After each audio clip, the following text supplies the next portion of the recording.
Namaste, welcome to Sai Pattasala. நாம் இன்னைக்கு யார் பெரியவர் இந்த கதையை பார்க்கலாம். ஒரு வீட்டில் சந்தோஷ் மற்றும் மகேஷ் என்ற இரு சிறுவர்கள் வசித்து வந்தனர். இவர்களிடையே ஒரு நாள் நம்மில் யார் பெரியவர் என்ற சண்டை உருவானது. இதில் சந்தோஷ் நான் தான் பெரியவன் என்று கூறினான். ஏனென்றால் அவன் வீட்டின் மூத்த பிள்ளை. இவர்கள் சண்டைக்கிடையில் எழுப்பிய சத்தத்தில் வீட்டில் உறங்கிக் கொண்டிருந்த தாத்தா எழுந்து வந்த அவர்கள் சண்டையை பற்றி கேட்டு தெரிந்து கொண்டார். பின்னர் இருவருக்கும் ஒரு கதையை கூற ஆரம்பித்தார். ஒரு காலத்தில் உங்களைப் போலவே சூரியனுக்கும் காற்றுக்கும் இடையே நம்மில் யார் வலிமையானவர்கள் என்ற சண்டையை காற்று நடத்தியது. நான் தான் பெரியவன் என்ற காற்று சூரியனை பார்த்து கூறியது. பிறகு இவர்களில் யார் பெரியவர் என்று தெரிந்து கொள்ள காற்று தங்களுக்குள் ஒரு சோதனையை நடத்தி தெரிந்து கொள்ளலாம் என்று ஆலோசனை சொன்னது. என்ன சோதனை என்று சூரியன் கேட்டது. காற்று ஒரு மனிதனை சுட்டி காட்டி, இதோ பார், போர்வையை போர்த்தி கொண்டு ஒரு மனிதன் செல்கிறான். நம் இருவரில் யாரால் அவன் போர்வை அகற்றப்படுகிறதோ அவரே வலிமையானவர் என்று காற்று கூறியது. சூரியனும் ஒப்புக்கொண்டது. சரி, முதலில் நீ செல், பிறகு நான் சென்று என்னால் முடிந்ததை செய்கிறேன் என்றது சூரியன். காற்று மனிதனை நோக்கி வேகமாக வீசத் தொடங்கியது. காற்று வீசுவதை பார்த்து அவன் போர்வையை சரியாக போர்த்தினான்.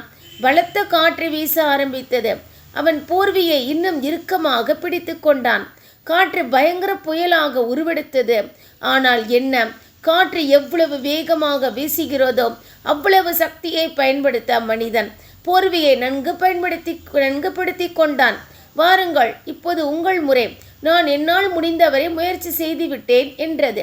சரி, நான் முயற்சி செய்கிறேன் என்று சொல்லிக்கொண்டே சூரியன் மெதுவாக மேல் நோக்கி நகரத் தொடங்கியது. சூரியனின் ஒளியானது சுற்றிலும் பிரகாசித்தது. மனிதன் தனக்குள்ளேயே சூரியனின் வெப்பத்தை உணர ஆரம்பித்தான்.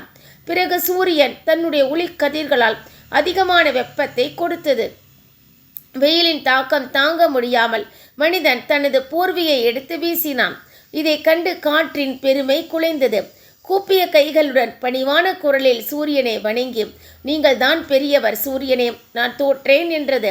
சூரியன் காற்றிடம் அன்பாக கூறியது, நீங்கள் இல்லாமல் மக்கள் சுவாசிக்க முடியாது.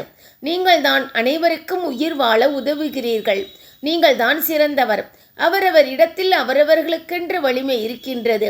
இதில் நீ பெரியவன் நான் பெரியவன் என்றெல்லாம் கிடையாது. இதை கேட்ட காற்று மகிழ்ச்சி அடைந்தது என்று தாத்தா கதையை கூறி முடித்தார். பாருங்கள் குழந்தைகளை, அன்புடன் வாழுங்கள். அன்பில் சக்தி இருக்கிறது. அன்புதான் வலிமையானது. அவ்விரு சகோதரர்களும் கதையை கேட்டு மனந்திருந்தி மகிழ்ச்சியாக இருவரும் ஒன்று கூடி விளையாட ஆரம்பித்தார்கள். என்னுடைய சேனல் சாய் பட்டசாலா. உங்களுக்கு இந்த கதை பிடிச்சிருந்ததுன்னா என்னுடைய சேனலை ஷேர் பண்ணுங்கள், சப்ஸ்கிரைப் பண்ணுங்கள், கமெண்ட் பண்ணுங்கள். தேங்க்யூ.